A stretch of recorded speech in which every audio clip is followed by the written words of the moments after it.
အားလုံးပဲမင်္ဂလာပါ SD ကားရောင်းရဲ့ကြိုဆိုပါရစေကျွန်တော်တို့ဒီ Honda Fit လေး2011လေးဒီကောင်လေးတစ်စီးရမယ်နော်ဒီကောင်လေးရုပ်ပြောင်းဖြစ်မယ်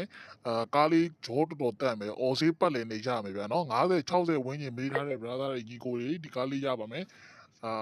ကားလေးကတော့လုံးဝလှမယ်ဗျာသိလားဗတ်မှန်မီးချောက်တွေပါမယ်ကျွန်တော်ဒီအတွင်းကန်းပညာတွေအကုန်တက်မယ်မစိုးဘူးဗျာသူ့အနေနဲ့သူတော့စီးပျော်တယ်50 60ဝန်းကျင်မှာဒီလိုကားမျိုးဘယ်နေရာမှတောင်းမရှာနဲ့မရှိဘူးနော်ဒီကောင်လေးကအတွင်းကန်းလေးလည်းတန့်မယ်နောက်ခန်းလေးဆိုလို့ရှိရင်လည်းတော်တော်ကြဲကြဲဝန်းလေးစီးလို့ရမယ်အလွိုင်းလေးတွေကစသူ့ original အလွိုင်းလေးနော်သူ့ all လွိုင်းလေးတွေစပါအောင်မယ်ကျွန်တော်ဒီနောက်ခန်းတွေပါလေဆိုလို့ရှိရင်လည်း spare wheel တွေပါမယ်အဲကားလေးတော်တော်တန့်မယ်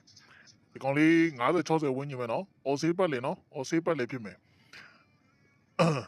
ဒီကောင်လေးအတွင်းကန်းလေးတော်တော်လှတယ်ဗျာကားတော့တော်တော်ကြံသေးတယ်အိမ်စီးကားလေးပဲအိမ်စီးတစ်လက်ကင်လေးပဲ